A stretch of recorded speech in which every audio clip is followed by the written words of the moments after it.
Hi guys! For today's video, isi-share ko sa inyo ang aking makeup routine pag umaalis ako ng bahay. Pag pumupunta ng malayo, pag gumagala, pag pumupunta sa mga birthday parties na malalayong lugar, at pag uma-attend ng mga kasal at events. Syempre, ito rin yung ginagawa kong makeup nung nasa work pa ako. Very simple lang naman siya at hindi naman sobrang tagal. Kadalasan nagpapatagal is bukod dun sa makeup, tapos dun sa hair na nag-aayos, tapos nag-aayos pa ng sarili. Yun yung kadalasan nagpapatagal sa mga babae. Pero naglalagay ako dito guys ng sunblock. Usually pag umaalis ako is all over face and body. Pero since hindi naman ako naaarawan, sa face na lang. Pero naglalagay din naman ako sa loob ng bahay pagka katulad ng ganito, tirik-tirik yung araw. Pero medyo light lang. Hindi naman yung super duper kasi hindi naman ako naaarawan ng matagal sa labas. Ayun. Tapos naglalagay din ako ng white cream. Yung kadalasan na mga white cream na ginagamit ko is yung mga nakasachet lang na nabibili. Para matagal kasi siya maubusan kasi tinitipid ko yung white cream na yun. Pag umaalis lang naman kasi talaga akong ginagamit siya. Kaya sachet lang binibili ko. Kunyari mga Olay, Skin White, mga ganun. Yun lang yung mga example. Tsaka guys, pasensya na guys kung hindi ko na i-share sa inyo yung makeup na ginagamit ko kasi iba-iba naman tayo ng mga skin type. Ako kasi is acidic ako, tsaka oily face ako. Tapos may problem din ako sa araw kaya medyo hassle for me yung mga ganong bagay, diba? Tsaka ayan, pagpasensya nyo na rin guys kung makulit na mga bata. Syempre, ito isa kong anak is paboritong mangulit sa akin, lalo na pag naglalagay ako ng mga makeup, mga kung ano-ano sa balat ko, yung mga kaartehan, mga mapapaganda, yun. Nandiyan siya palagi. Tapos napapatong din ako guys ng isang color na beach, which is BB cream. Yung sa iba, nararanasan, ay ginagawa nila yung nagmi-mix sila ng white cream tsaka beige color. Ako, hindi ko siya mini-mix. Isa-isa ko siya pinapatong kasi para nabiblend tapos ano yung kulay. Kusa siya mag-change yung color pag nakapatong sa skin ko kasi nga, di ba, acidic na ako tsaka oily face ako.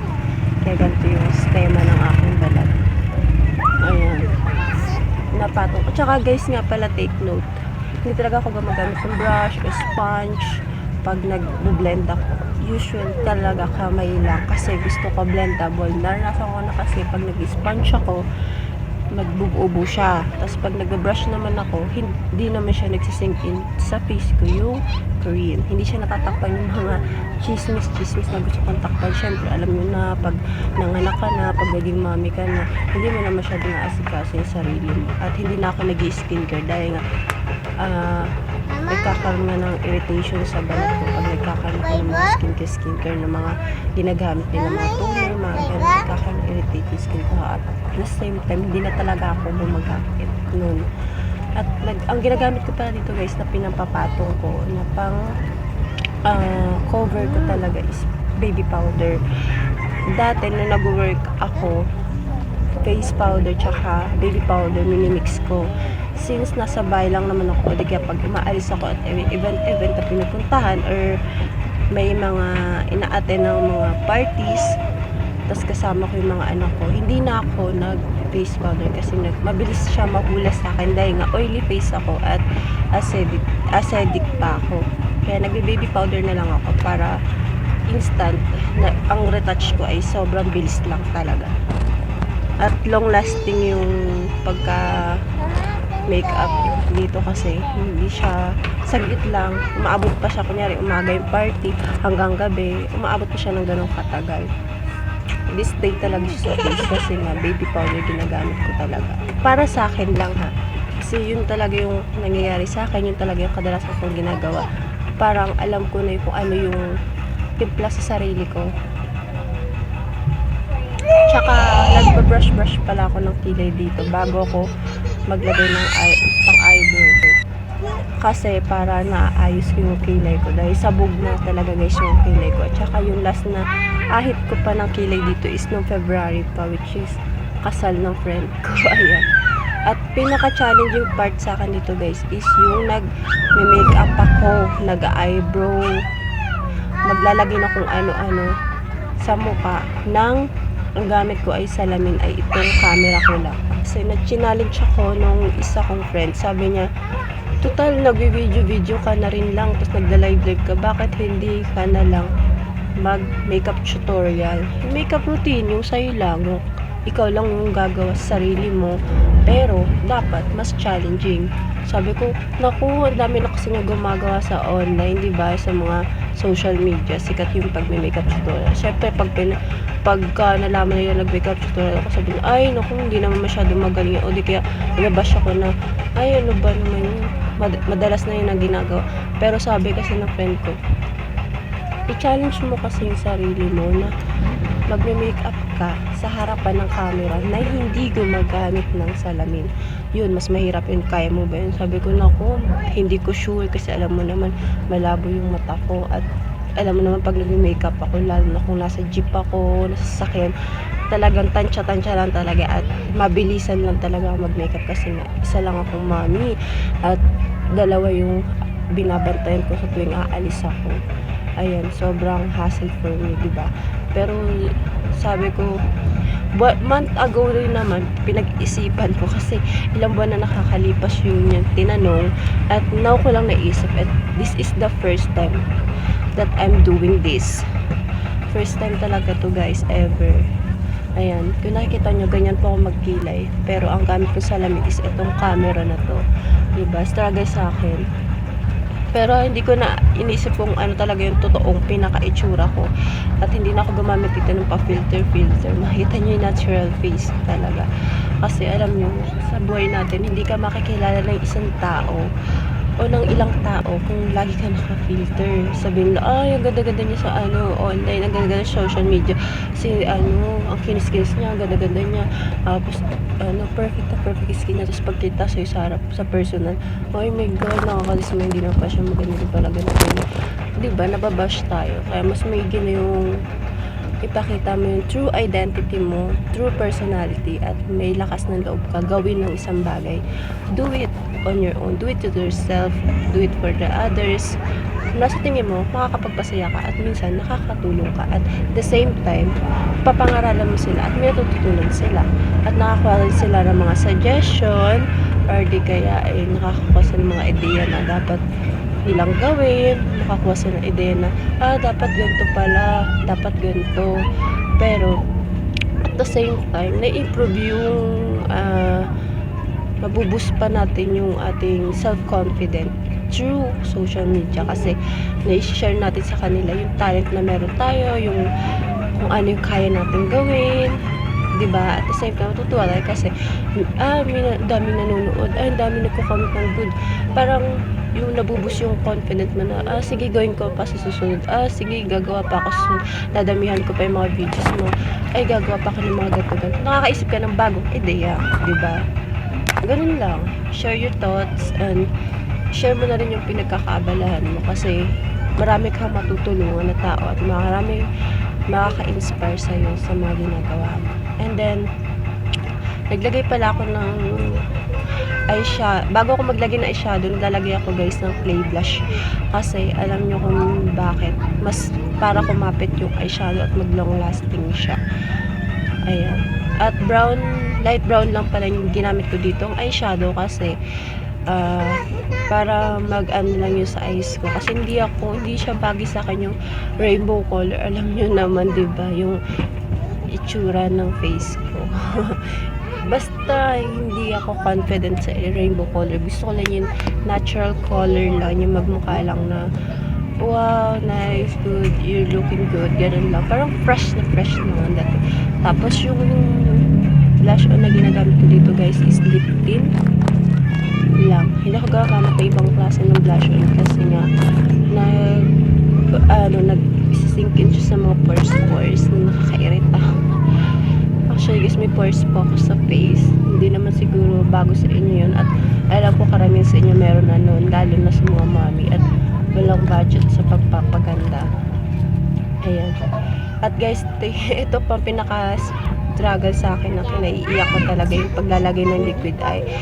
Ginamit ko na guys dito yung salamin. Kasi hindi ko talaga siya kayang itutok sa camera dahil malabo nga yung mata ko. Pero marunong ako maglagay ng liquid eye sa mata. Ayan. Tapos ko na naglagay na ako ng car-lash dito. Para lang umap yung eyelashes ko. Kasi hindi ako gumagamit ng false eyelashes ever. Dahil natry ko siya isang beses bago ako mag-work. As in, nag-irritate yung mata ko ng ate, tas namamaga, tas namumula yung loob ng mata ko. Kaya hindi ko na siya tinry. Siguro pag nag-eyelash extension ako, baka ma-irritate lang din. Kaya hindi ko na rin sinubukan. Ayan, naglagay din ako ng mascara para magkaroon lang ng kulay ang aking mga mata. Kasi sobrang iksi ng pilik mata ko. And then, ayan, gumagamit ako ng Shiny Shimmering Blending from my eyeshadow palette. Sa eyeshadow ko din siya kinuha. Since hindi ko na masyadong ginagamit tong white, pang Shiny Shimmering lang naman, hindi ko talaga siya bet ilagay sa aking mata, pang eyeshadow. So, ginagamit ko na lang pang Shiny Shimmering. Ayan, guys. Para lang pag iba yung itsura mo kapag nasa labas ka, iba rin itsura mo pag nasa loob ng bahay ka. Pero hindi naman yung super duper i-edit ng face mo. Yung parang tama lang na mag-glow up ka, magmukha kang fresh, ganun lang. Tapos nalagay din ako sa nose ko, syempre, para mukha rin matangos-tangos yung ilong mo. Tapos pag may instant nagpicture sa'yo, o biglang pinicturean ka nang di mo alam, at least gorgeous ka, diba? Sabi nila, oh my gosh, Shining Shimmery Splending, Charis. Para ka nasa Disney princess, kumikinang-kinang. Ayan, naglalagay din ako dyan guys sa gilid. Kasi para lang siya pampakinang. Ayan. Hindi ako maglagay ng mga pangpakinang-kinang. Kasi alam niyo naman, gusto ko yung glittery face. Gusto ko yung shiny shimmery. Kasi pag nag-picture ka o pictorial, parang iba yung dating niya. Parang kang model. Parang kang nasa Miss Universe. Ganun ang effect sa akin. Tsaka naglalagay ako ng lip tint dito. Tapos naglilik kasi yung lip tint ko, kaya naparaming lagay ko. Pero konti lang kailangan ko. Ginamitan ko na rin siya ng wipes para kumapit yung ibang natitirang lip tint dahil sobrang ang dami yung nalagay na lip tint. Kasi nga naglilik na talaga siya guys. Siguro dahil sa sobrang init. Para lang maiba yung atake ng aking lipstick. Naglalagay muna ako ng lip tint at naglalagay ako ng matte lipstick. Matagal mabura tong matte lipstick na to. At saka bigay ito ng daddy namin na galing sa amo niya before. Yun. Binigay sa kanya ng amo niya dahil mukha daw ako mahilig sa makeup. Kaya I decide to put on this.